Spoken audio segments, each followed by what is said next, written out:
Bonjour à toutes et à tous, bienvenue pour cette nouvelle édition du 18h18. Alors, je suis un peu dans un environnement sombre. Je suis désolé, j'ai un petit problème avec mon ordinateur. J'espère que vous me voyez quand même. En tout cas, vous m'entendez certainement. Et puis, au pire, vous me devinez. Donc, tout va bien. Mais en tout cas, vous allez très bien voir nos intervenantes et nos intervenants qui vont apparaître dans quelques instants à l'écran. Merci beaucoup de nous suivre pour cette nouvelle édition, les 18h18, organisée par le groupe SOS, dont je suis un des dirigeants. Je m'appelle Nicolas Froissart et on est ravis de vous retrouver régulièrement pour ces événements, pour écouter des intervenants sur un sujet, un enjeu de société important, sur les réponses qu'on peut y apporter, que ce soit l'économie sociale et solidaire, dont le groupe SOS est un des représentants évidemment, mais aussi les pouvoirs publics, le monde académique, les citoyens et puis le monde de l'entreprise. Et évidemment, aujourd'hui, il y a un enjeu à côté duquel on ne peut pas ou on ne peut plus passer, c'est l'enjeu climatique, l'enjeu environnemental en tout cas, puisqu'on va beaucoup parler du climat aujourd'hui, mais aussi du respect de la biodiversité, qui est évidemment un enjeu colossal également. Donc, de faire en sorte de, toujours sur des sujets complexes, de réussir à avoir une vision globale et de ne pas oublier parmi tous ces enjeux qui sont importants, de ne pas en oublier un qui peut être vital. C'est le cas pour la biodiversité, évidemment. Donc, on l'a appelé ce sujet compensation carbone, l'arbre qui cache la forêt. Voilà, une présentation d'un sujet justement qui permet de montrer l'ensemble de cette thématique et si évidemment les acteurs que je citais, qui souvent d'ailleurs ont à trouver des solutions sur les enjeux qui sont aujourd'hui, quel que soit le sujet, d'une complexité assez folle. Et nous, on fait partie de ceux qui pensent au groupe SOS, et on est de plus en plus à le penser, que les solutions, elles ne peuvent plus venir aujourd'hui d'un acteur ou d'une catégorie d'acteurs, mais qu'elles vont venir justement d'un dialogue entre des acteurs très différents. Le monde de l'entreprise sociale, le monde des pouvoirs publics, le monde académique, les citoyens, évidemment, qui ont beaucoup de choses à faire, notamment sur cette question climatique, et puis évidemment les entreprises. C'est un enjeu assez et même très très important. Je vais vous présenter nos intervenantes et nos intervenants. Peut-être commencer par Marion Zemanic, qu'on va retrouver dans quelques instants pour lancer traditionnellement ces événements. On a une tribune et c'est Marion qui va se charger de cette tribune dans quelques instants. Juste peut-être te présenter, Marion. On va pas rentrer dans le détail du groupe SOS parce que les gens qui nous suivent ont l'habitude. Chacun des intervenants après va quand même raconter ce qu'il fait et qu'est-ce que fait son organisation. Mais en tout cas, peut-être nous dire ce que tu fais dans la vie, Marion. Bonjour à tous, je suis ravie d'être avec vous ce soir, c'est une première pour moi. Donc, je suis en charge du développement durable et des achats pour Groupe SOS. Et puis, je vous parlerai juste après de pourquoi il est important que Groupe SOS se positionne sur ces enjeux environnementaux. À tout de suite. À tout de suite, Marion. Merci beaucoup. J'ai le grand plaisir avec Marion de faire partie d'ailleurs de la Convention des entreprises pour le climat. Un des engagements du groupe SOS, et il y en a beaucoup d'autres sur ce sujet de la transition écologique. Marion vous en parlera dans quelques instants. Amandine Hersan, qui peut apparaître. Bonsoir Amandine. Bonsoir à toutes et tous. Tu es directrice générale d'une association, d'une ONG qui s'appelle Planète Urgence, qui est membre du groupe SOS. Est-ce que tu peux nous dire un petit mot sur cette association ? Bien sûr. Donc Planète Urgence, elle a été créée il y a 21 ans autour du congé solidaire. Et en fait, elle s'est rendue compte très vite que le congé solidaire, c'est une façon de renforcer les hommes, leur donner plus de compétences. Je vous en parlerai un peu plus. Mais on s'est rendu compte très vite qu'on ne pouvait pas délier l'humain et l'environnement, puisqu'on a vécu les tsunamis en Indonésie. On avait beau avoir renforcé les hommes, que si on n'avait pas renforcé l'écosystème, les hommes n'existaient plus. Et donc, du coup, on a retravaillé sur une association qui agit sur l'humain et sur la préservation des forêts, de la biodiversité. Donc, on fait 3 choses. On fait de la préservation d'espaces forestiers vulnérables. On fait aussi de la sensibilisation à l'environnement. Et puis, on fait du renforcement de compétences dans une quinzaine de pays. Donc, on a une expérience très terrain, très concrète au service des populations les plus vulnérables et des écosystèmes les plus vulnérables. Merci beaucoup, Amandine. On te retrouve dans quelques instants. Ensuite, Jonathan Crook. Je sais pas, Jonathan, si on dit Ouais. Jonathan ou Jonathan d'ailleurs, ou si j'ai oublié de te demander tout à l'heure, je suis désolé. Pas de souci, Jonathan, c'est parfait. Jonathan, c'est bien. Jonathan qui nous fait le grand plaisir d'ailleurs d'être à la COP26, parce que j'ai oublié de le dire, mais évidemment, on est dans cette actualité en ce moment qui est évidemment cruciale. Et tu es policy officer chez Carbon Market Watch, c'est ça? Oui, c'est ça. Donc déjà, merci beaucoup pour l'invitation. Je suis très content de vous rejoindre aujourd'hui depuis la COP.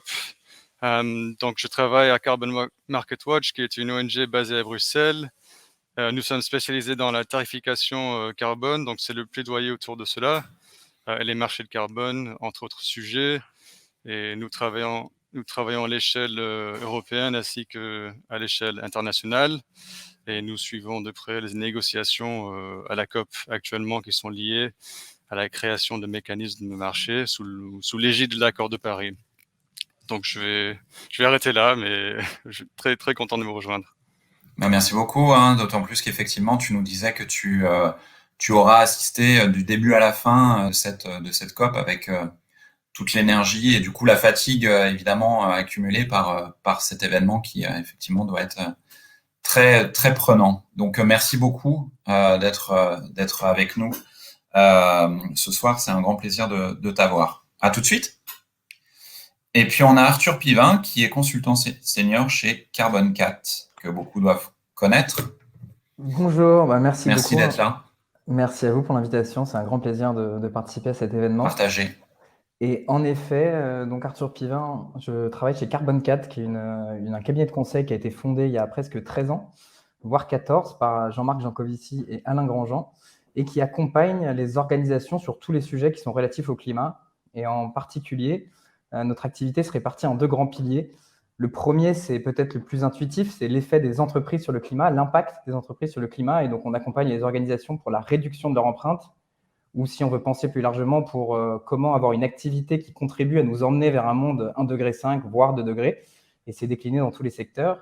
Et l'autre pilier qui prend de plus en plus de place, c'est à l'inverse, l'effet du climat sur l'entreprise. C'est-à-dire qu'on accompagne aussi les organisations pour s'adapter à un monde qui change et un monde qui va changer de plus en plus rapidement. Avec des risques, disons, liés au changement climatique, des risques physiques, à savoir l'impact direct du changement climatique sur les activités. On pense par exemple à la production agricole qui est impactée par le changement du climat, et aussi des risques qu'on appelle de transition, c'est-à-dire liés à l'évolution de la conjecture, à la modification de la demande, de l'offre ou de la réglementation par rapport à la contrainte carbone. Donc voilà, on travaille aussi sur d'autres sujets comme la formation, où on a développé un outil aussi d'empreinte carbone personnelle avec MyCO2. Si ça vous intéresse de suivre votre empreinte carbone. Et oui, parce qu'effectivement, peut-être que pour changer, il faut commencer par évaluer son impact. Merci beaucoup, on se retrouve dans quelques instants. Avant de passer la parole à Marion, on a une petite vidéo qu'on voulait vous montrer, parce qu'évidemment, sur la question climatique et notamment dans le cadre des COP, il y a toujours cette tension dont on parlera sans doute ce soir entre des dirigeants qui disent que les choses avancent et puis évidemment les acteurs de terrain, les militants qui disent que non, ça avance pas assez vite au vu de l'urgence qui est réelle et extrêmement importante et pressante aujourd'hui. Et on voulait vous montrer une petite vidéo pour lancer cet événement d'une militante kenyane qui interpelle les chefs d'État lors de la COP26. Cette vidéo s'appelle « Ouvrez vos cœurs ». À tout de suite. I need to tell you what is happening in my home country. Right now, as we sit comfortably here in this conference center in Glasgow, over 2 million of my fellow Kenyans are facing climate-related starvation. In this past year, both of our rainy seasons have failed, and scientists say that it may be another 12 months before the waters return again. Meanwhile, our rivers are running dry. Our harvests are failing. Our storehouses stand empty. Our animals and people are dying. I have seen with my own eyes 3 young children crying at the side of a dried up river after walking 12 miles with their mother to find water. Please open your hearts. This is not only happening in Kenya. Over the past few months, there have been deadly heat waves and wildfires in Algeria and devastating floods in Uganda and Nigeria. And there is more still to come. By 2025, in just 4 years' time, half of the world's population will be facing water scarcity. And by the time I'm 50, the climate crisis will have displaced 86 million people in sub-Saharan Africa alone. I would like you to join me in holding a moment of compassionate silence for the billions of people who are not here with us today, whose stories are not being heard, and whose suffering is not being felt.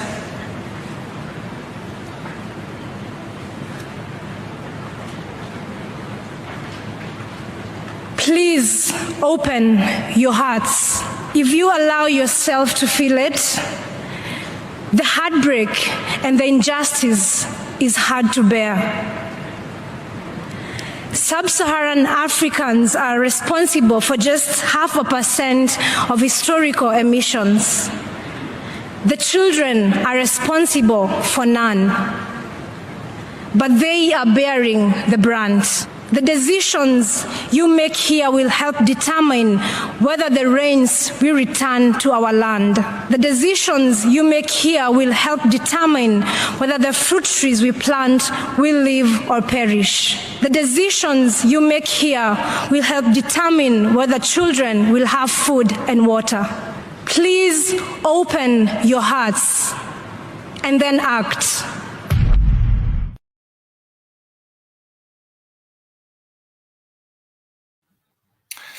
Ouvrons nos cœurs, effectivement, d'autant plus que, évidemment, la question environnementale et la question sociale sont très liées et que les enjeux environnementaux, climatiques ont des conséquences directes sur les plus et les plus fortes sur les plus pauvres d'entre nous dans le monde. Et donc, cette vidéo, effectivement, incarne ce sujet, les plus pauvres étant souvent, d'ailleurs, ceux qui influent le moins sur le climat. Donc, un paradoxe, évidemment, injuste sur lequel il faut tous qu'on agisse et effectivement ouvrir nos cœurs pour ce faire. On va proposer à Arthur peut-être de nous partager aussi une photo qui va apparaître dans quelques instants. Avec plaisir. Écoute, j'ai choisi une photo de Sébastien Salgado. Je ne sais pas si vous le connaissez, c'est un grand photographe et un grand activiste brésilien qui a d'ailleurs planté des milliers d'arbres dans son pays. Voilà, parce que pendant cette table ronde, on va se permettre quelques critiques sur les initiatives de reforestation. Et c'est vrai qu'il y a des enjeux, qu'il y a des imperfections, qu'il y a des abus. Mais je voulais partager cette photo parce qu'il ne faut pas oublier que la forêt reste quelque chose d'une valeur inestimable pour l'humain comme pour la planète. Donc c'est pour ça que je voulais commencer par lui rendre un hommage à titre personnel. Ce fut le point de départ de l'éveil de ma conscience écologique. Et plus généralement, les arbres sont parmi nos meilleurs alliés pour le climat. C'est notre meilleure technologie de séquestration carbone aujourd'hui. N'en déplaise à certains. La forêt, elle a un rôle essentiel dans l'atténuation du changement climatique, dans l'adaptation et puis pour tout le reste, la biodive, les cycles de l'eau, le climat local. Et puis, il faut convenir, c'est extraordinairement beau, comme le montre très bien cette photo. Donc, voilà, tout ce que j'avais à dire. Merci beaucoup. C'est très clair. On parlera effectivement pas mal aussi des arbres, avec Amandine notamment. Et effectivement, il faut aussi rappeler des choses simples et vitales que parfois la vie moderne nous fait oublier. Merci beaucoup. Jonathan et sa photo. Oui, donc je ne sais pas si vous voyez très bien. Donc voilà, donc cette photo, c'est lié au sujet que je vais aborder. C'est une photo qui est apparue dans le journal The Guardian en début de la semaine dernière. Donc quelques mots sur la photo. Elle date du premier ou le deuxième jour de la COP ici à Glasgow. Ce qu'on peut voir, c'est au pavillon de l'Australie, on voit un stand de Santos, qui est le deuxième producteur de gaz en Australie, qui a eu un espace dédié pour un stand pour promouvoir un nouveau projet de capture et stockage de carbone, ce qui est assez problématique à mon avis.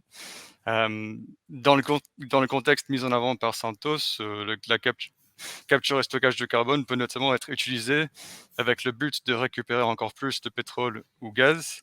Donc cela permet de renforcer la production en réalité.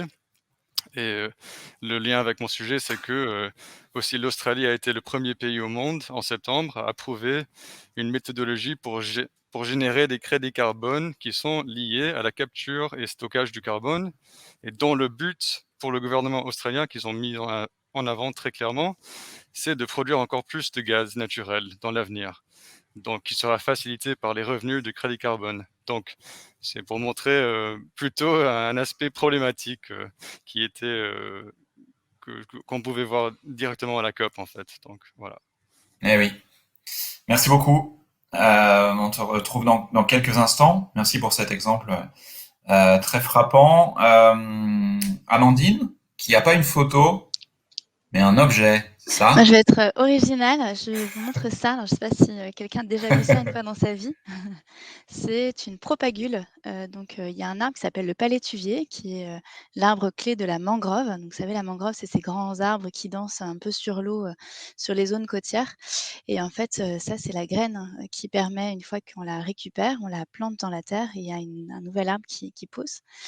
Et moi, ça me ramène à l'essence même de la vie. Hein. C'est la nature, celle qui nous donne la vie, celle qui nous permet de grandir, de nous nourrir, de respirer. Et elle a un rôle clé à jouer dans les enjeux climatiques. Donc, il faut qu'on arrive à trouver le bon équilibre entre préservation de la biodiversité et préservation des enjeux climatiques pour que l'homme puisse continuer à vivre.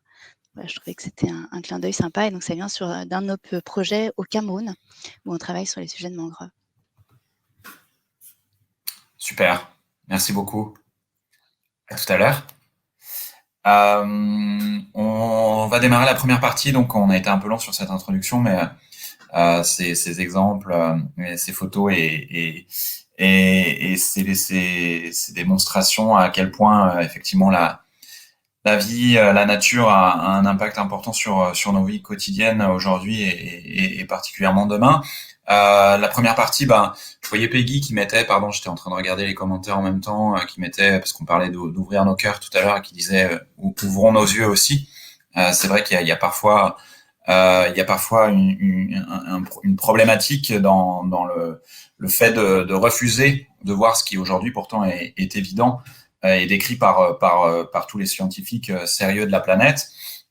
Et le rôle des entreprises, évidemment, est important. Donc, on va parler un peu de façon générale de l'enjeu climatique et du rôle des entreprises. Arthur va revenir et puis peut-être nous donner un petit résumé des enjeux et des défis justement pour ces entreprises face à l'urgence climatique en quelques petites minutes. Arthur? Oui, avec plaisir. Donc les enjeux et les défis, d'une part, j'en ai parlé rapidement tout à l'heure quand je présentais Carbone 4, mais il y a un enjeu qui est peut-être pas le principal, mais on va commencer avec lui pour l'évacuer. C'est l'enjeu de s'adapter. Le monde va changer, donc ça va apporter les circonstances vont changer. Ça va amener des risques physiques, ça va amener des évolutions de la conjoncture économique. Donc il va falloir s'adapter au changement climatique. Mais avant tout, il y a un rôle déterminant des entreprises dans la contribution à l'atténuation du changement climatique. Donc nous aider à aller vers un monde plutôt à 2 degrés qu'à 4 degrés. Donc il y a toujours cette question de la responsabilité qui revient toujours. Certains vont dire que c'est aux consommateurs d'acheter différemment. Certains vont dire que c'est aux politiques de légiférer. Certains vont dire encore que c'est à la science d'inventer des technologies miraculeuses qui vont nous permettre de nous en sortir sans rien changer.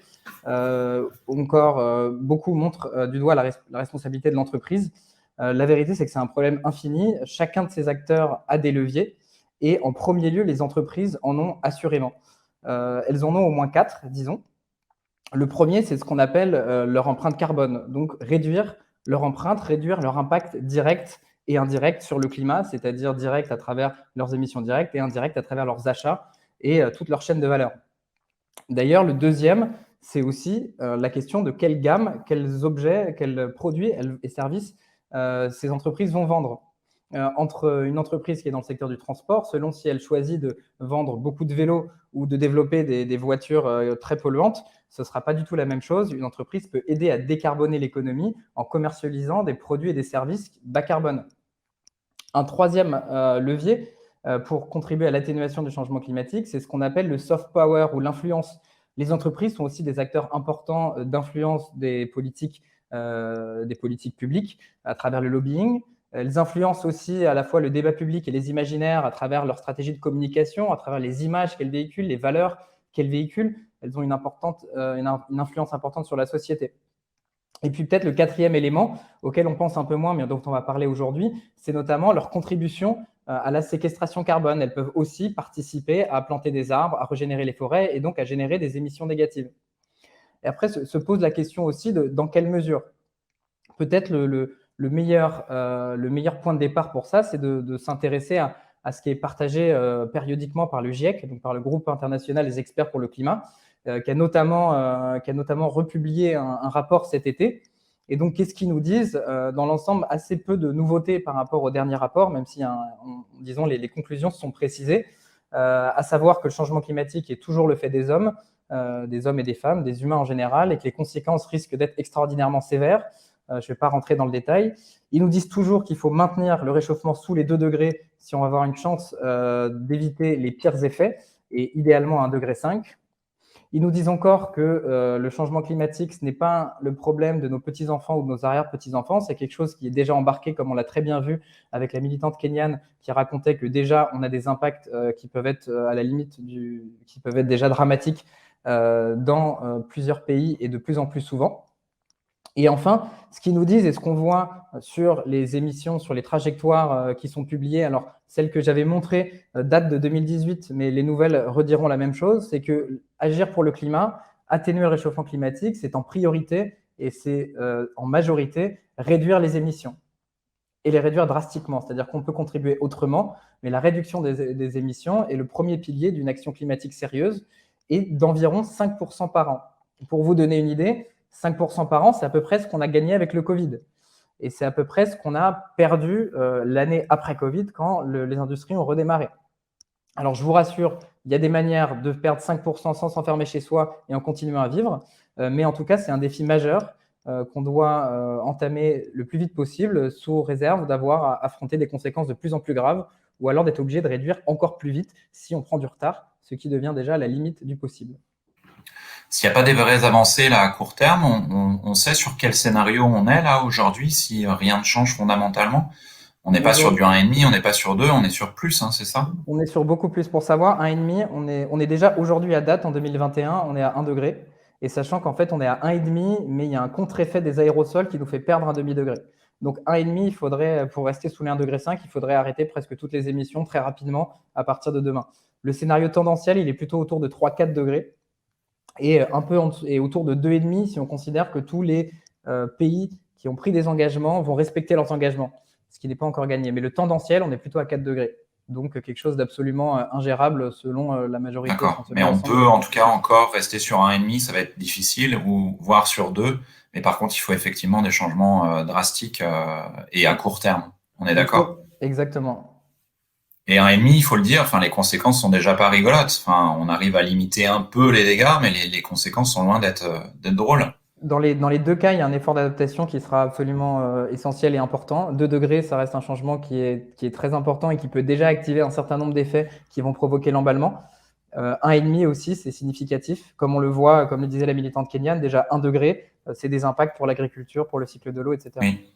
Ce qu'on peut dire pour lier aussi à un sujet d'actualité pas forcément traité comme il le faudrait par les médias, qui est le sujet de l'immigration, c'est que si on est à plus 3 ou plus 4 degrés, ce qu'on connaît comme immigration n'a rien à voir avec ce qui va arriver avec des parties du monde qui seront impossibles à vivre, où il sera impossible de cultiver quoi que ce soit. Et donc, je crois qu'on est sur des chiffres de plusieurs centaines de millions, voire pourquoi pas 1 milliard ou plus de migrants à un moment donné, parce qu'ils ne pourront plus vivre là où ils vivent aujourd'hui.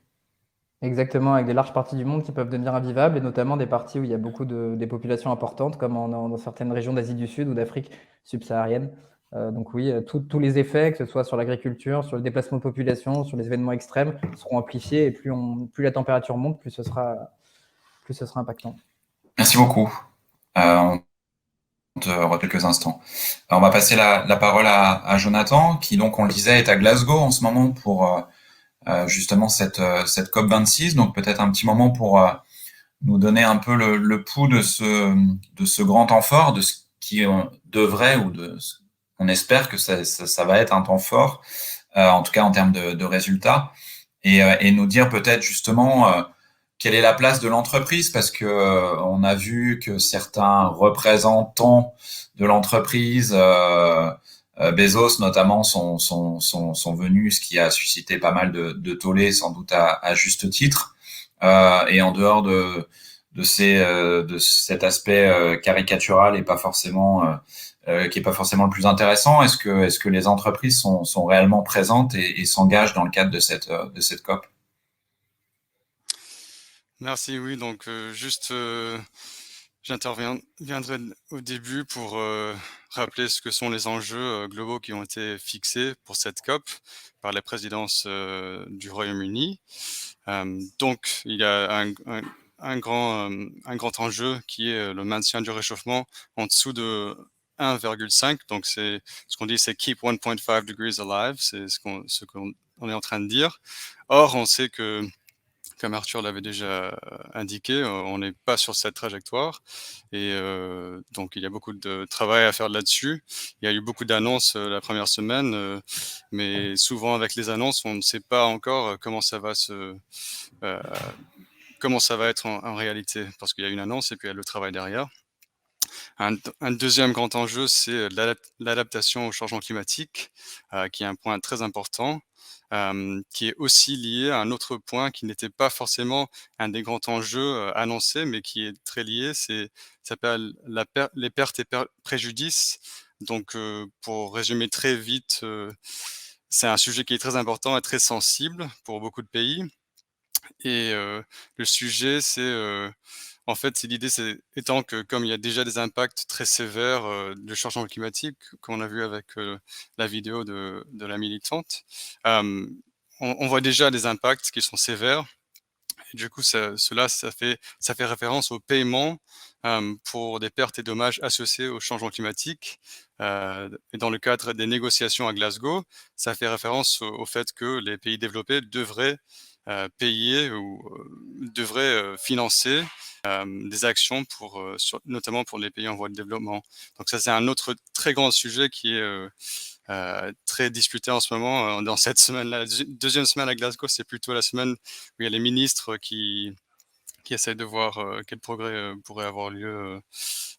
Voilà. Un autre grand sujet, c'est la sortie des énergies fossiles, notamment du charbon. Donc, on a vu aussi des annonces sur ce sujet la semaine dernière.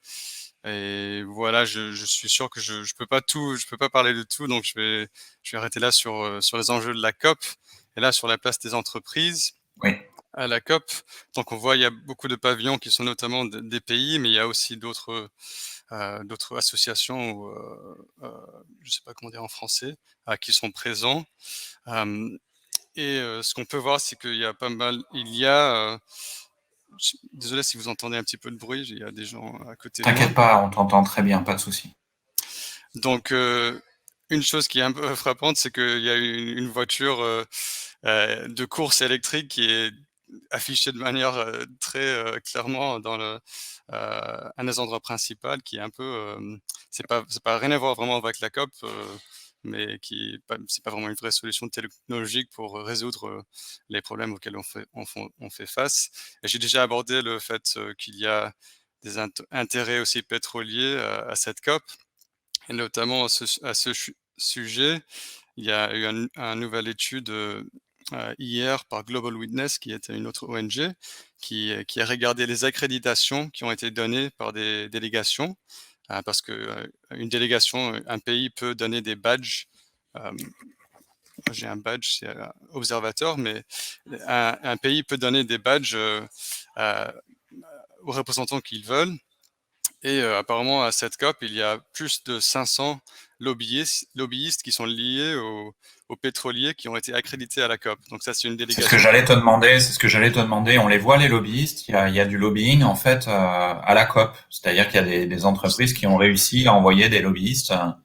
Oui, c'est ça. Donc, qui parlent à des événements ou voilà, qui sont présents. C'est pas toujours très clair parce qu'on peut pas voir le badge, voilà. Mais il y a beaucoup d'événements où on peut voir ces intérêts-là. Et juste pour noter que 500 lobbyistes, c'est plus grand que qu'une délégation de pays. Je crois que le Brésil, qui a la plus grande délégation, c'est un petit peu, c'est 480. Donc, c'est juste pour noter que c'est quand même très important. Beaucoup. Et c'est très fortement critiqué, justement, qui est correct, à mon avis. Donc, Je crois que Greta, je sais pas si c'est aujourd'hui, hier, a quitté une table ronde. Est-ce que tu as suivi ça? Est-ce que tu as des infos là-dessus? Je crois qu'elle a quitté une table ronde parce qu'il y avait ce qu'elle disait être du greenwashing dans le cadre de cette conférence ou de la COP, je sais pas exactement. je n'ai pas suivi si elle a quitté quelque chose. Je sais que elle avait critiqué l'idée un petit peu de la compensation, donc le offsetting, comme on dit en anglais, utilisation de crédit carbone pour dire que on a réduit, neutralisé ces émissions. Donc justement, il y a beaucoup plus de discussions, de débats à ce sujet. Et justement, c'est ce que j'aborderai un peu plus tard. Donc, ouais. Toi-même, tu vois des choses qui ressemblent à du greenwashing de près ou de loin, ou t'es trop concentré dans les négociations pour regarder aussi ce qui... J'ai pas passé autant de temps que j'aurais voulu dans les pavillons, mais comme j'ai montré avec avec la voiture. cette photo, non, la voiture, c'est plutôt la photo avec Santos qui est présent sur le pavillon d'Australie pour mettre en avant du gaz qui pourra générer des crédits carbone. C'est voilà, c'est pas génial. On est d'accord. On te retrouve dans quelques instants. Merci beaucoup pour ce témoignage. Amandine qui va nous rejoindre pour peut-être on a commencé à l'évoquer un peu, mais nous parler de ce lien entre l'urgence climatique et la sauvegarde des forêts. Oui, effectivement, là, on met dans ce webinaire le lien entre climat et forêt et comment est-ce qu'on peut effectivement contribuer grâce aux forêts. Et effectivement, il y a beaucoup aujourd'hui de discussions sur est-ce que la forêt est vraiment un outil efficace? Est-ce que compenser à travers la plantation d'arbres, ça fonctionne ou pas? Il y a des bonnes questions qui sont posées. Ce que je voudrais rappeler, c'est les fondamentaux, c'est-à-dire les forêts aujourd'hui sont le 2e puits de carbone mondial après les océans, donc le 1er puits de carbone terrestre. Et donc protéger les forêts et protéger leur capacité de séquestration est essentiel à la lutte contre le changement climatique, c'est la première chose. Et puis les forêts, en termes d'adaptation au changement climatique, c'est aussi un levier très, très intéressant. Ce que disait la militante kenyane tout à l'heure, qui est il faut qu'on puisse, nous, humains, savoir vivre dans ce monde à 1,5, 2, malheureusement peut-être 3 degrés. Il faut du coup qu'on s'y prépare. Et s'y préparer, ça veut dire créer les conditions qui font qu'on pourra continuer à vivre malgré cette augmentation des températures, continuer à se nourrir, etc. Et nous, on le voit déjà aujourd'hui sur le terrain, les forêts sont des protections pour les populations les plus vulnérables, qui vont être, on le sait, les plus impactées. Les forêts, quand on prend l'exemple des mangroves, c'est des barrières très franches pour les villages qui sont situés derrière la mangrove quand il y a des événements climatiques extrêmes, par exemple. Ou la forêt, quand on plante des arbres sur des systèmes d'agroforesterie, on va pérenniser des cultures qui, dans des situations de sécheresse, seraient beaucoup plus en difficulté. La forêt, c'est aussi une érosion du sol qui se fera à moindre mesure parce que les racines vont faire que le sol va être stabilisé. Et donc, c'est un vrai levier d'adaptation au changement climatique qu'on va connaître. Donc, je pense vraiment qu'il y a un lien extrêmement fort qui est réel et qu'il faut surtout qu'on arrive à protéger collectivement. Après, on verra la meilleure façon de le faire d'un point de vue financier et comment les citoyens et les entreprises peuvent s'engager. Mais rappelons que la forêt est essentielle pour le climat. On est bien d'accord. On te retrouve dans quelques minutes. Merci beaucoup pour ce témoignage. On va parler de ce qu'on appelle le marché carbone, puisque c'est avec la COP, mais même en dehors de la COP, des choses et des expressions, des sujets qu'on peut évidemment entendre assez régulièrement avec marché carbone, compensation carbone. Donc on va retrouver Jonathan qui va peut-être, alors ça peut vite être technique en essayant de vulgariser le plus possible, mais peut-être de nous définir un peu ce que c'est que ces fameux marchés carbone et compensation carbone. Oui, donc je vais essayer de rester pas trop technique.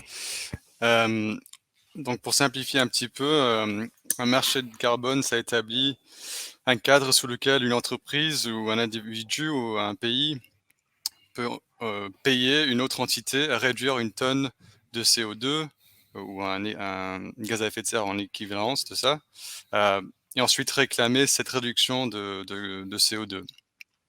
Il y a c'est aussi une simplification, mais il y a deux différents types de marchés de carbone. Donc il y a d'un côté des systèmes de plafonnement et d'échange, qui sont aussi appelés des systèmes d'échange de quotas d'émissions, comme l'on peut voir dans l'Union européenne ou en Chine. Il y a aussi des mécanismes de crédit, donc c'est avec des niveaux de référence.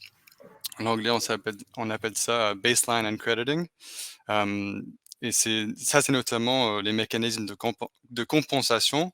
Et c'est surtout au vu de la manière dont ces mécanismes sont actuellement utilisés qu'on appelle ça des mécanismes de compensation. Donc pour donner quelques exemples, il y avait un mécanisme de développement propre sous le protocole de Kyoto, oui, il y a aussi des mécanismes sur les marchés de carbone volontaires, donc où une entreprise peut acheter un crédit carbone qui a été généré par un projet de forestation, par exemple, ou pour protection de forêt. Eh bien, il y a aussi en ce moment à la COP, il y a des négociations pour établir des mécanismes de marché sous l'accord de Paris, qui serait similaire à ce premier marché dont j'ai parlé sous le protocole de Kyoto.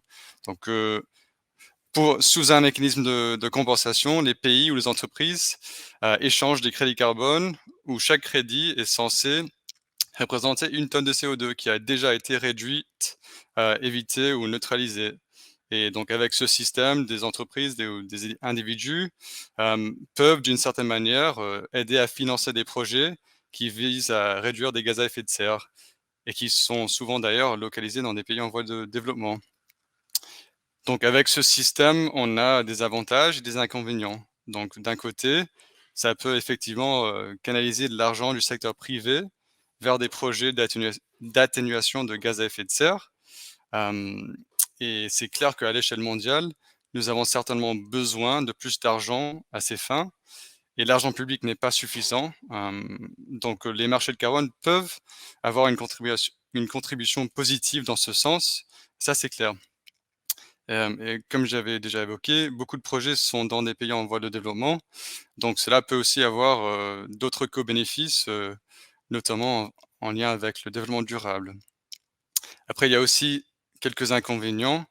Donc, même si les entreprises souvent qui utilisent les marchés de carbone, ils le font pour des raisons peut-être bien intentionnées, mais il y a aussi des problèmes liés à cette mentalité de compensation tonne pour tonne, comme on dit.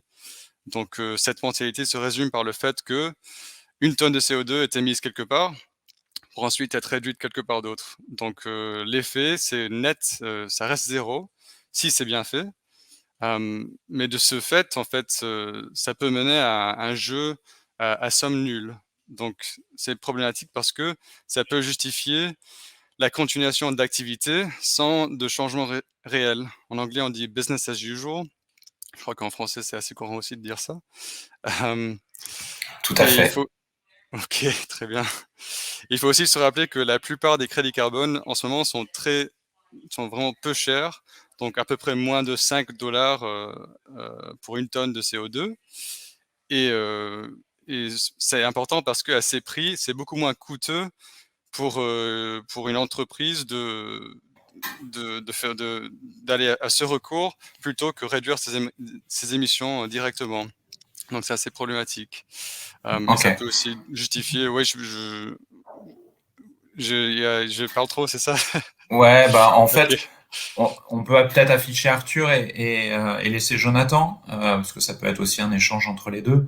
Et peut-être parce qu'on avait prévu effectivement que Arthur puisse réagir, compléter ce qui a été dit à l'instant, en laissant les deux à l'écran si possible. Ouais, je suis très Comme d'accord ça, avec Jonathan peut réagir aussi. Merci beaucoup. Dans l'ensemble, je suis très d'accord avec ce que dit Jonathan et c'est vrai, on a un marché du carbone qui est là, qui apporte des opportunités de financement qui sont importantes et en même temps qui apporte beaucoup de problèmes et qui est loin d'être parfaitement satisfaisant, très très loin. Notamment, pour compléter ce que tu disais, il y a et qui est très lié à ce que tu disais, le problème, comme tu dis, ça peut être moins cher d'acheter une tonne que de la réduire. Or, comme on l'avait peut-être vu sur les trajectoires du GIEC qu'on avait montré tout à l'heure, ce que nous dit aujourd'hui la science du climat, c'est que si on veut maintenir le réchauffement climatique sous les 2 degrés, eh ben, il faut avant tout réduire les émissions énormément. C'est-à-dire, il faut diviser par 5 ou par 6 les émissions totales de CO2 dans le monde. Et ce n'est pas quelque chose qui est négociable. C'est-à-dire qu'on voit aussi dans les trajectoires du GIEC qu'il faut développer les puits de carbone, qu'il faut créer des séquestrations carbone pour absorber, entre guillemets, les émissions résiduelles. Mais on est dans un monde avec un potentiel limité et donc on ne peut pas absorber n'importe quelle quantité de carbone. Et donc, dans tous les cas, si on veut atteindre la neutralité carbone à l'échelle du monde, si on veut garder l'augmentation de la température sous les 2 degrés, il faut réduire énormément les émissions. Et aujourd'hui, la compensation peut parfois être utilisée pour masquer, et même souvent peut-être, pour masquer une insuffisance d'action sur ce volet réduction des émissions qui pourtant est prioritaire et incontournable. Donc c'est le premier problème. C'est c'est l'un des problèmes, disons, en plus de ce que Jonathan a pointé tout à l'heure, on masque une insuffisance d'action sur l'enjeu capital de la lutte contre le changement climatique. Et il y a un autre problème qui est très lié à ce que tu disais. Aujourd'hui, on a des tonnes à 5 euros. On a des tonnes même qui parfois sont beaucoup moins chères que ça. Le fait est que l'idée de compensation laisse sous-entendre qu'on a une émission d'une tonne de CO2 qui est parfaitement absorbée de l'autre côté. Sauf que l'émission, elle est réelle, ça, il n'y a aucun doute. Et l'absorption, c'est quelque chose de plus flou, c'est quelque chose de plus vague. Derrière la question de tonnes séquestrées, ça peut cacher beaucoup de choses, dont certaines sont d'un intérêt qui est vraiment douteux pour la planète et pour le climat. Il y a beaucoup d'hétérogénéité. Il y a des super projets carbone qui, en effet, mesurent bien leurs absorptions, qui, en effet, garantissent un bon niveau de qualité. Mais il y a aussi des cas où c'est beaucoup moins le cas. On ne va pas faire la liste exhaustive des enjeux, mais on peut penser notamment à la temporalité. C'est-à-dire que parfois, on parle d'une tonne de carbone alors qu'en fait, elle sera séquestrée dans 30 ans ou sur 30 ans. Il y a l'enjeu de la méthode de calcul. Alors, c'est cadré par des standards, mais les standards ne peuvent pas appréhender parfaitement la complexité du réel et on n'est pas toujours garanti qu'une tonne soit une tonne.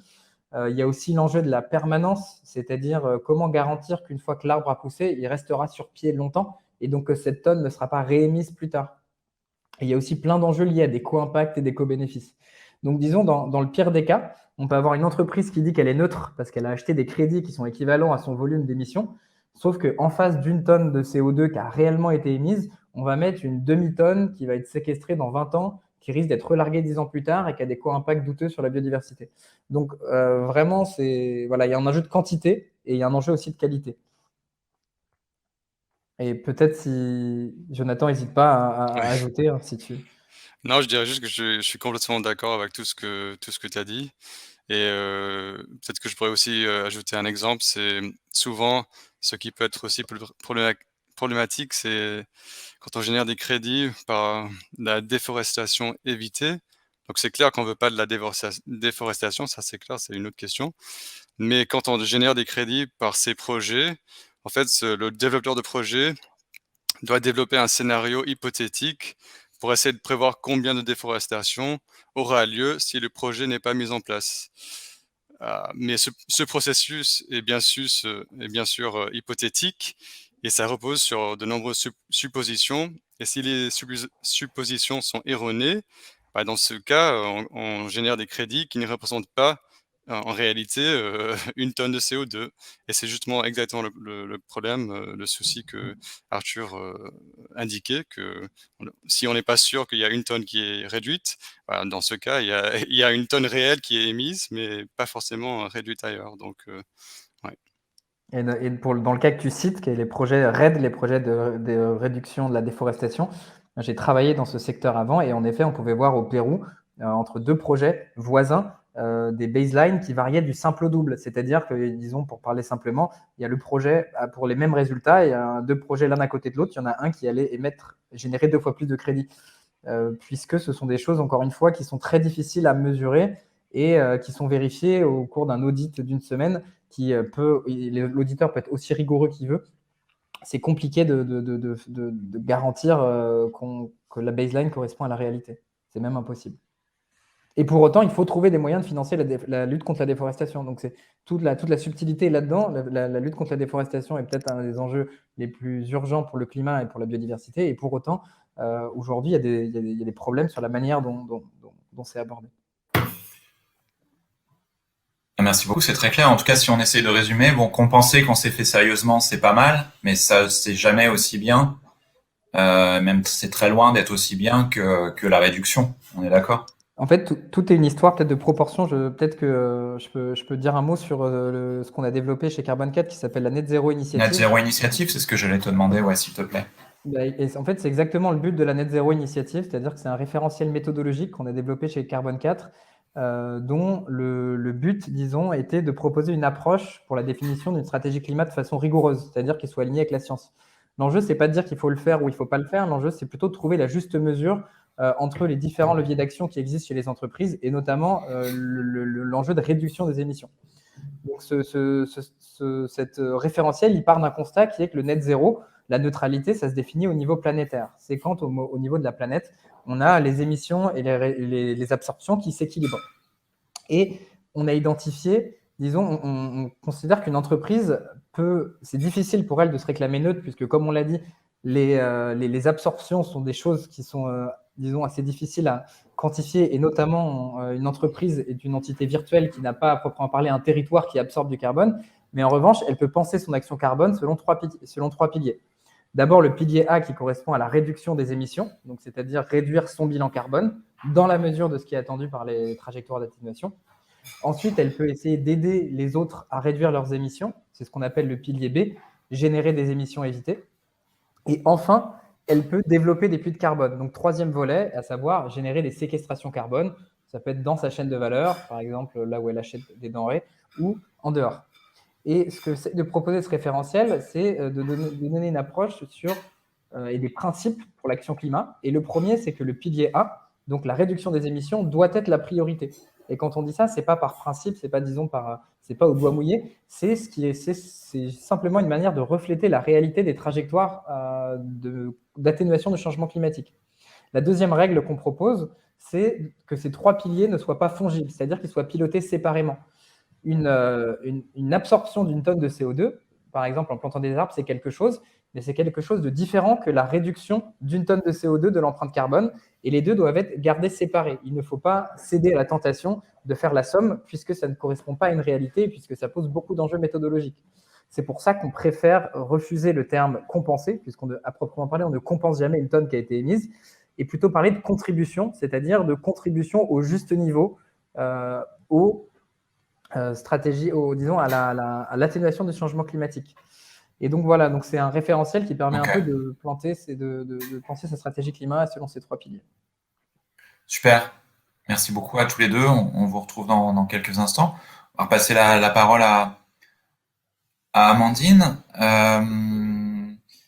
qui va apparaître sur. Je crois que tu voulais nous parler d'une étude que Planète Urgence a sortie tout récemment, c'est ça? Oui, tout à fait. En fait, ce qui s'est passé, c'est qu'il y avait de plus en plus d'entreprises qui venaient nous voir en nous disant vous plantez des arbres, donc on aimerait faire de la compensation avec vous. Donc la démarche qu'on a eue déjà, c'était de se rapprocher d'experts sur le sujet carbone pour pouvoir accompagner les entreprises vers d'abord de la réduction pour ensuite être sur un objectif de contribution. Et puis plus on est rentré dans le sujet de la compensation carbone a priori, plus on s'est rendu compte qu'on était un peu mal à l'aise par rapport au modèle et qu'effectivement il y avait des abus, il y avait des compensations qui pouvaient être sur des projets de vraie bonne qualité. Il y en avait d'autres sur lesquels on avait vraiment beaucoup de doutes. Et en discutant avec d'autres ONG du secteur, on s'est rendu compte qu'on était beaucoup à partager ces questionnements-là. Donc, on a réalisé une étude cet été avec Coordination Sud, il y avait le GRES, la coalition française des fondations pour le climat. On a été aussi soutenu par une pléiade d'acteurs pour réaliser cette étude. Il y a 41 organisations qui ont répondu, elles viennent de 18 pays et les résultats sont assez parlants en fait sur l'écart qu'il y a entre le financement actuel des ONG, des porteurs de projets qui ont un impact sur le climat et la réalité du monde du financement carbone aujourd'hui.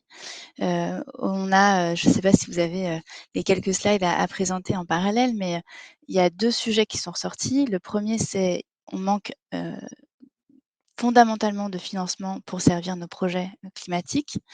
Donc il y a 72 des organisations qui ont répondu à l'étude qui nous disent qu'elles manquent de financement aujourd'hui et que ces financements ne sont pas adaptés. Et puis il y a un deuxième chiffre qui ressort fortement, qui est que les financements actuels, et notamment le crédit carbone, ne répond pas aux besoins de financement des associations ou des fondations. Il y en a 80 de ces organisations qui ont regardé de façon un peu plus détaillée le sujet du financement carbone. Il y en a aujourd'hui que 25 qui sont allés, et pour 2 raisons. La première, c'est que c'est beaucoup trop complexe et beaucoup trop incertain et risqué pour les ONG. Et la deuxième, c'est qu'on est dans beaucoup de cas en incohérence totale avec les objectifs du développement durable. Aujourd'hui, ce qu'il faut savoir, c'est sur un projet forestier, on peut très bien faire de la monoculture de pins, par exemple, et mettre des barrières autour de l'espace de replantation et on génère du crédit carbone. Par contre, en termes de biodiversité, en termes de capacité d'adaptation au changement climatique, en termes de lutte contre les inégalités, voilà, on a tout faux.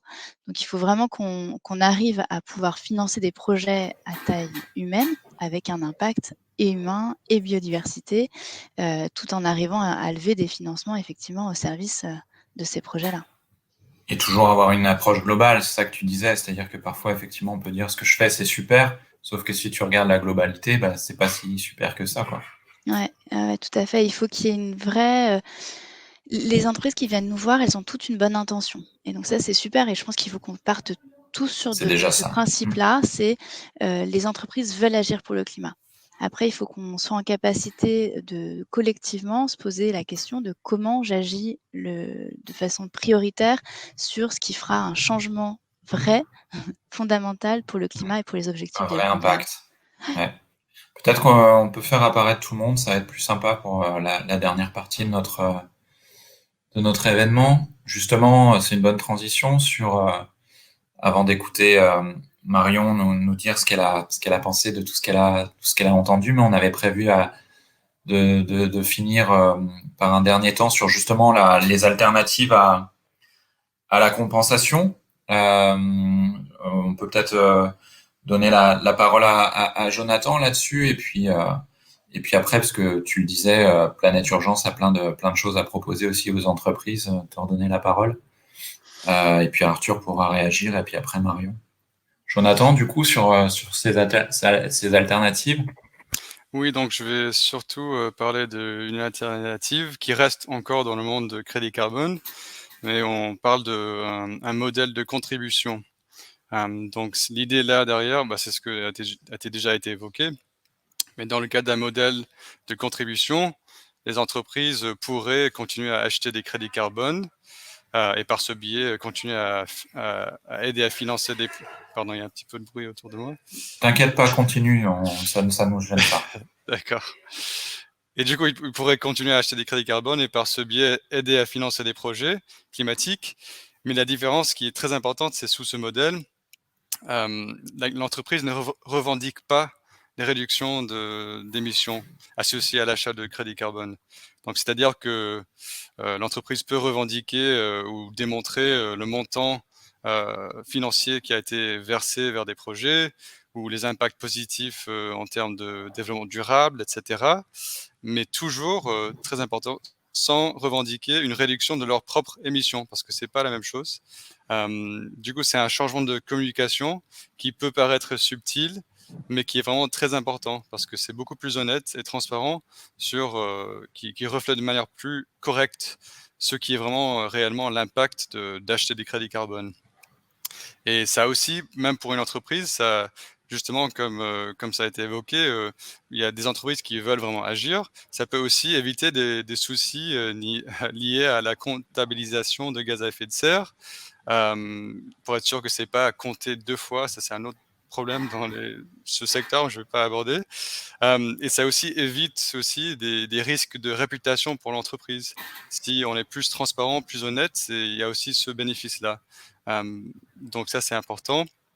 Et ce que j'aimerais aussi rappeler, c'est que le marché du carbone volontaire, l'achat du crédit carbone, c'est un complément à l'action et ça ne remplace pas du tout la responsabilité climatique de l'entreprise.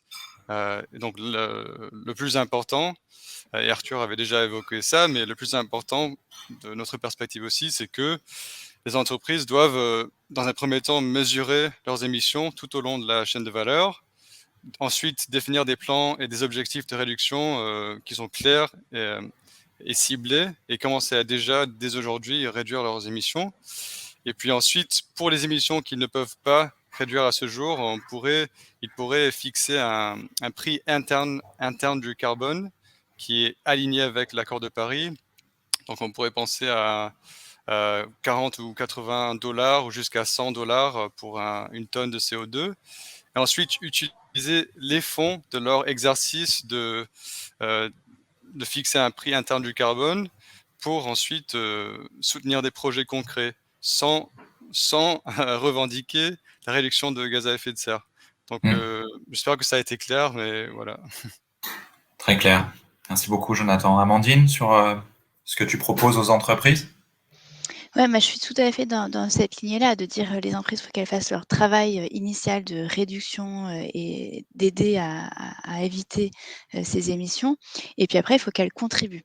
Et la contribution, la compensation carbone avec des crédits carbone actuels, ça pourrait être un format qu'il faut faire évoluer, ou avec plus d'exigences sur l'impact, sur un prix qui permet aussi de financer cet impact-là. Et puis, je pense qu'en France, on a quand même un outil qui est assez formidable et dont on ne parle pas beaucoup, c'est le mécénat. En France, quand on est une entreprise et qu'on fait un don à une association, et donc on peut faire un don en fonction d'une somme fixée via le prix interne du carbone, on va se dire, voilà, on a 1000 tonnes, si on les met à 100 € la tonne, ça nous fait un budget, et ce budget-là, on l'utilise pour des projets à impact qui ont un impact sur le climat, quel que soit l'impact. L'impact, ça peut être un impact d'adaptation, ça peut être un impact de mobilisation, et ça peut être un impact d'atténuation. Surtout que je crois que la question environnementale est encore loin d'être parmi les premières causes soutenues par le mécénat aujourd'hui. Donc, je crois que c'est la 6e ou 7e cause, donc on est très très loin dans la capacité d'attirer des financements, et alors qu'elle a un impact sur toutes les autres causes sociales, etc. Et donc du coup, quand on fait du mécénat en France, on a quand même 60% de défiscalisation en tant qu'entreprise, 66% en tant que citoyen. Donc c'est vachement intéressant, c'est-à-dire que l'État peut nous aider à avoir une contribution, et ça, on ne le sait pas forcément toujours. Donc du coup, les entreprises qui viennent te voir, qu'est-ce que tu leur proposes? Très vite, parce que je suis désolée. On leur dit de passer sur la contribution, de ne pas être dans une optique de compensation, mais d'être extrêmement exigeant sur la première partie dont on parlait, réduction en premier lieu, et puis après de contribuer à la hauteur de tout ce qu'ils peuvent contribuer, et peut-être même beaucoup plus que ce qu'ils pourraient faire sur la compensation classique. Et il y a plein d'acteurs qui le font très très bien en France ou à l'international, avec une exigence. Je pense que là où il y a un travail à faire collectivement en tant qu'organisation, c'est de s'aligner sur des indicateurs communs sur qu'est-ce que c'est un projet de qualité. Aujourd'hui, l'avantage de la compensation carbone, c'est qu'il y a des indicateurs très très clairs avec une méthodologie très claire. Pas forcément sur toutes les thématiques, mais grosso modo, c'est le cas.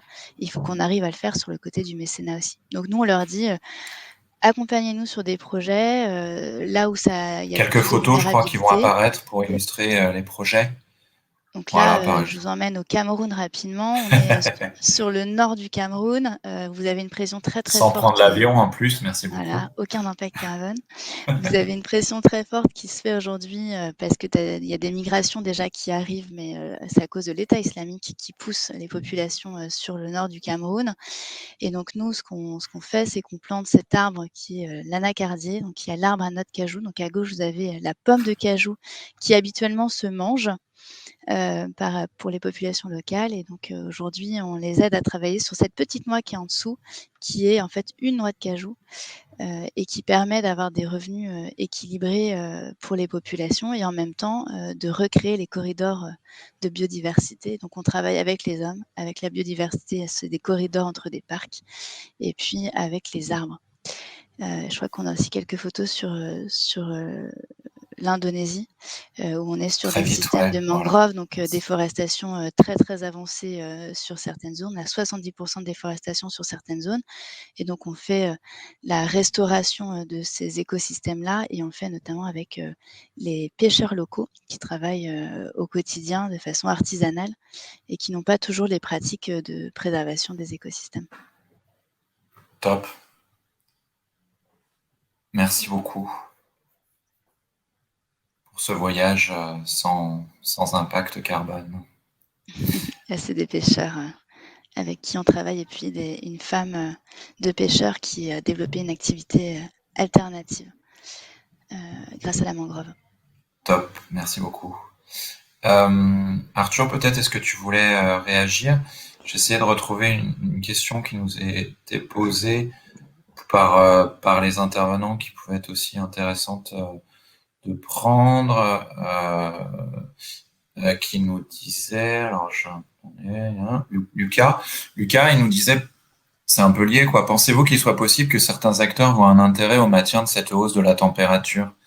C'est ceux qui veulent produire comme on disait tout à l'heure, business as usual. C'est un peu ça, non?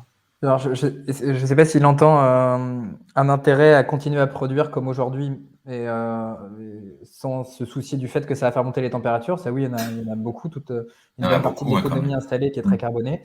Peut-être qu'en revanche, la question, c'était est-ce qu'il y en a qui ont intérêt à ce qu'il fasse plus chaud demain? Est-ce qu'il y en a dont l'activité Oui, il y a ça aussi, mais ça existe, ça. Il y en a quelques-uns. Je pense que les vendeurs de climatiseurs, peut-être certains pays du Nord pour qui ça apportera un climat qui permettra de faire pousser davantage de choses. Il y a quelques acteurs, en effet, on pourra en trouver pour qui 2 degrés, ça marchera mieux, mais dans l'ensemble, il y aura des impacts tellement, je pense, tellement graves et tellement systémiques que la très grande majorité des organisations, des pays, des personnes seraient moins bien dans un monde à +2, +3, et plus on monte, plus ça s'empire. Donc certainement quelques-uns, on peut en trouver, mais dans l'ensemble, ça ne va pas dans ce sens-là. Et peut-on parler d'émissions négatives? Alors c'est un très bon point, c'est un abus de langage. On en parle dans le jargon, c'est un terme qu'on retrouve souvent, au sens où c'est plus correct de parler de séquestration carbone ou d'absorption carbone. Émissions négatives, ça sous-entend qu'on peut les sommer, donc c'est un très bon point. Merci Héloïse de permettre d'insister là-dessus. Et ça me permet aussi de rebondir, alternative à la compensation, mais tout simplement, exactement comme disait Jonathan, continuer à investir dans des beaux projets de séquestration carbone, mais sans appeler ça de la compensation, simplement en appelant ça de la contribution, en le pilotant séparément, en se dotant d'une stratégie, d'une approche dédiée et qui permet notamment d'aller plus loin que le carbone et de prendre en compte aussi les autres impacts, puisque à travers la séquestration, on a des leviers très pertinents pour travailler sur la biodiversité, qui est un des très grands défis du siècle aussi, sur les questions sociales et sur plein d'autres choses. Donc, ne pas se cambrer sur le 1 pour 1, sur annuler ses émissions, penser la séquestration carbone, les puits de carbone, comme un autre champ porteur de sens et de valeur et à traiter séparément. Et on pense, nous en tout cas, que c'est beaucoup plus fécond de l'aborder comme ça. Très clair. On essaye de se donner 5 minutes là, 5 minutes max, parce qu'on a déjà débordé un peu. Peut-être Marion, une réaction par rapport à ce que tu as entendu, et puis peut-être un message à faire passer aux entreprises qui ont envie de se lancer dans cette aventure ô combien nécessaire et même indispensable. En tout cas, moi, ce que je retiens du tour de table là qui a été fait et des interventions qui ont été faites, c'est il faut avoir une approche globale, systémique. On est bien sur un sujet complexe. Dès qu'on touche à un sujet, ça englobe d'autres sujets et c'est une problématique complexe. Donc, il faut aussi savoir s'entourer pour savoir mesurer, pour savoir où mettre l'effort de manière intelligente, pertinente et sur le long terme. on a un gros sujet, on le voit, et d'ailleurs moi la première, et toi aussi je pense Nicolas, un gros sujet de sensibilisation, c'est-à-dire de bien comprendre ces enjeux-là, bien comprendre quand je réalise une action, quel impact ça a, positif ou négatif sur autre chose. Donc ça c'est un sujet très important, et je pense que la sensibilisation de grand public et experte est super importante. Et puis après, moi, mon mot de conclusion, et c'est l'état d'esprit dans lequel je crois on se trouve actuellement, et de plus en plus d'entreprises se trouvent actuellement, c'est qu'il n'est jamais trop tard pour s'engager, il faut vraiment agir, et que les actions ne sont jamais trop petites pour avancer, mais il est urgent d'agir vite et de penser loin et de penser long terme. Il faut arrêter d'avoir une vision court-termiste, et on l'a vu récemment, les entreprises qui ont survécu à cette crise Covid, ce sont les entreprises qui avaient déjà une vision long terme, avec des décisions qui étaient basées sur une analyse sur le long terme, et ça, c'est un point fondamental. Et donc, le point fondamental aussi, pour conclure, c'est savoir se remettre en question, y compris sur ses fondamentaux en termes de business model. Et ça, c'est quelque chose qui est difficile à faire, mais qui est incontournable. On n'a pas le choix, il faut passer par une révolution, hein, c'est évident. Je te rejoins sur la question de la sensibilisation, et chacun a à faire ce travail-là. Et on parlait un peu de Greta Thunberg tout à l'heure. Moi, je fais partie de ceux qui parlent parfois de ce qu'elle dit, de ce qu'elle relaie sur les réseaux sociaux et sur LinkedIn notamment. Et on est toujours assez surpris de voir les réactions extrêmement violentes vis-à-vis de quelqu'un qui s'engage et qui ne fait, sans que ce soit péjoratif, que relayer ce que disent les scientifiques depuis des années et des années, et qui n'a jamais, a priori, dit une bêtise d'un point de vue scientifique. Donc, c'est vrai qu'il y a un combat à mener, hein, on le voit parfois sur les réseaux sociaux. Il y a un vrai combat à mener pour dire qu'à un moment donné, ce que portent des personnes comme Greta et d'autres aujourd'hui dans le monde et en France, heureusement, et comme on a essayé de le faire ce soir, c'est ce que disent les scientifiques depuis des années et des années, et qui se confirme et qui s'amplifie avec le rapport du GIEC encore récemment. Mais il y a une forme de violence, de désir de ne pas changer. Beaucoup de mecs, d'ailleurs, ça ce sera un autre débat, mais dans les commentaires extrêmement agressifs qu'on peut voir, c'est une très très grande majorité de garçons, plus ou moins jeunes d'ailleurs. Et voilà, ça interroge aussi beaucoup sur la façon dont nous, les garçons, on réagit par rapport à ce sujet. Mais bon, c'est un autre débat. Mais très lié quand même. Qui veut dire un petit mot de conclusion après Marion? Je pourrais peut-être Allez. dire quelque chose très rapidement.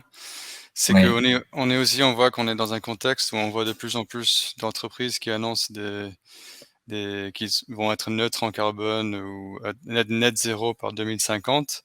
Et tout ce que je dirais, c'est que déjà, là, il y a une question là-dessus sur si une entreprise peut vraiment être neutre en carbone, parce qu'il y a l'idée que ça, c'est plutôt à l'échelle mondiale. Arthur, je crois, l'a déjà évoqué. Mais ce que je dirais, c'est que le plus important, c'est que 2050, c'est encore loin. Il y a beaucoup de choses qui peuvent se passer entre-temps, même au sein d'une entreprise, etc. Donc, ce qui est bien plus important, c'est de fixer des objectifs intermédiaires qui sont clairs, par rapport auxquels on peut vraiment mesurer les progrès réels. Donc, ça, c'est, encore une fois, ça rappelle ce dont nous avons discuté, c'est que le plus important, c'est vraiment de prendre l'action maintenant, et pas de dire qu'on va faire quelque chose par 2050 et puis pas vraiment faire grand-chose. Donc, ouais, c'est maintenant que ça se joue, et puis toute tonne économisée est importante. Enfin voilà, il y a un moment donné, il faut faire feu de tout bois. Je pense que c'est important de le dire. Et puis c'est pas foutu, quoi. Il y a beaucoup de gens qui disent c'est trop tard. Enfin, non. Enfin, entre un scénario à 1,5, à 2, à 3, à 4, enfin, les différences sont colossales. Arthur, tu voulais réagir, je crois, puis Voilà, on sera Amandine. c'est pas une question de foutu ou pas foutu, c'est une question de quelle est la température qu'on va atteindre et quand. On ne peut pas le voir de manière manichéenne en disant si on est au-dessus d'un 5, c'est vraiment contenir le réchauffement climatique à des niveaux acceptables, et plus ça va augmenter, plus ce sera difficilement gérable. Voilà. Et puis on s'y mettra tous, mieux ce sera. Enfin voilà, il faut vraiment que chacun fasse sa part, quoi. Tout à fait. Arthur, c'était ton mot de conclusion, tu veux rajouter quelque chose? Peut-être pour rajouter par rapport à ce que disait Jonathan, en effet, être compatible net zéro aujourd'hui, c'est bien davantage réduire ses émissions dans les 10 années à venir que atteindre un hypothétique équilibre émission-absorption en 2050. Ça, c'est simplement ce que montrent les trajectoires. Et peut-être pour conclure, non, simplement une invitation à chacun, chacune, entreprise ou particulier, à s'engager sur ce sujet-là, qui en plus d'être capital, en plus de représenter quelque chose qui s'impose comme presque un devoir moral, et un sujet qui est passionnant, qui est de la complexité sous tous les points de vue, scientifiques, sociologiques, c'est international, c'est transverse, c'est vraiment un sujet qui est passionnant, c'est un des grands défis du siècle. Et donc, c'est porteur de sens, mais aussi de valeur, que ce soit pour les individus ou pour les entreprises. Prendre à bras-le-corps le sujet climat, c'est une manière aussi d'être inscrit dans son époque, d'être adapté aux enjeux de demain et de créer de la valeur et de la différenciation. Donc, vraiment, c'est simplement une invitation à se jeter dedans avec enthousiasme. Bah ouais, et puis c'est chouette de s'engager, on y prend du plaisir. C'est ce que parfois les gens ont peut-être un peu oublié, mais que d'être acteur, c'est vrai qu'on est face à des enjeux qui sont complexes, qui peuvent faire peur. Mais le fait de s'engager, peut-être que c'est une bonne transition, Amandine. Je sais pas, je suis désolé, peut-être que je t'ai un peu pressé tout à l'heure. Non, Je sais pas si t'as pu le dire. je pense que c'est le C'est sujet vrai de que tu l'engagement proposes est plein de clé. choses aussi aux salariés, tu vois, pour Oui, on en qu'ils reparlera s'engagent. ultérieurement, mais je pense que les dirigeants ont un rôle crucial, mais que les salariés et que chaque citoyen l'a aussi, parce qu'on fait tous partie d'organisations sur lesquelles on peut influencer la prise de décision, on peut faire des accélérations. Et nous, on voit dans des entreprises avec qui on travaille aujourd'hui, c'est les salariés qui ont posé le sujet, qui ont demandé à ce que ça aille plus vite, qu'on crée des coalitions en interne pour pouvoir faire avancer les engagements et l'exigence de trajectoire de l'entreprise. Donc, il faut aussi savoir faire confiance aux salariés et les accompagner dans cette démarche-là. Je pense que ça, c'est essentiel aujourd'hui. Tu veux dire un petit mot peut-être sur le volontariat? Sur le congé solidaire, Sur le congé on a un solidaire. format où les salariés peuvent passer 15 jours sur le terrain et comprendre les enjeux du monde, en fait, et être en intervention directe sur des sujets de développement. Donc, on est surtout sur de la solidarité internationale. Mais ça ou d'autres formats d'engagement facilités par l'entreprise, c'est très important parce que ça permet aux salariés de s'approprier, de se renaturaliser ou se remettre dans le vrai monde, quoi. Et aujourd'hui, on n'est pas, quand on travaille pour une grande banque à la Défense, on a peu cette occasion d'être en interaction avec le vrai monde. Donc, il faut qu'on arrive absolument à Ouais, c'est vrai, t'as réenraciner. raison.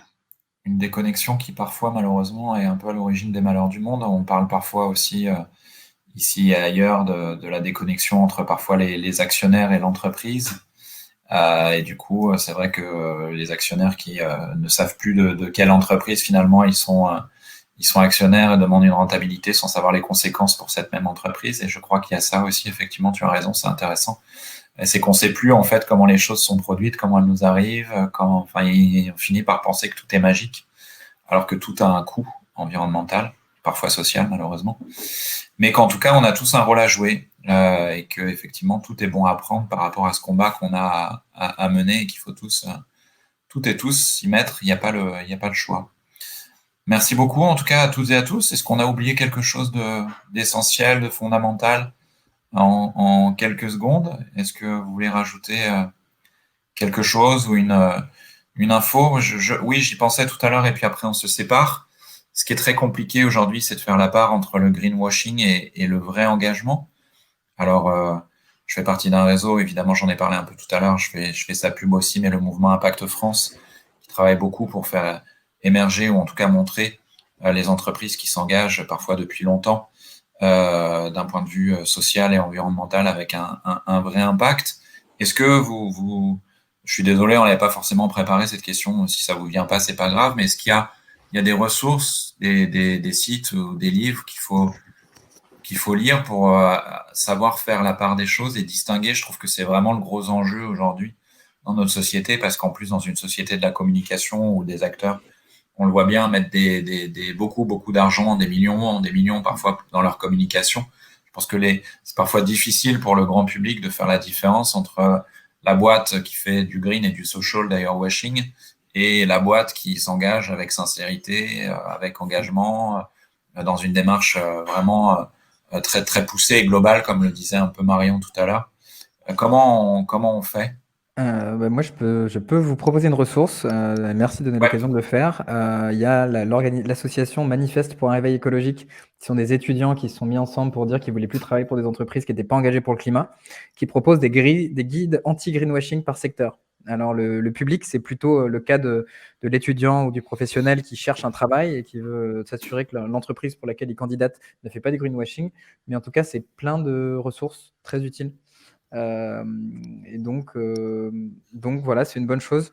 Peut-être un autre chose, c'est un projet qu'on a monté avec les shifters cet été, avec notamment Ariane Felizo, qui s'appelle Shift Your Job, qui recense un certain nombre d'entreprises engagées a priori pour la transition. On dit a priori parce qu'il n'y a pas eu d'audit, c'est simplement à partir de leur secteur d'activité qu'on a fait ça. Et donc, il permet de recenser des entreprises engagées dans les secteurs qui sont, disons, favorables à la transition carbone. Donc, shiftyourjob.org pour ceux qui chercheraient aussi des choses. Top. Il y a Bon Pote qui Ouais, bien en sûr. termes de prise de recul sur le sujet du greenwashing. Thomas Wagner, qui cartonne Ouais. absolument sur les réseaux sociaux, sur LinkedIn et ailleurs en ce Super. moment.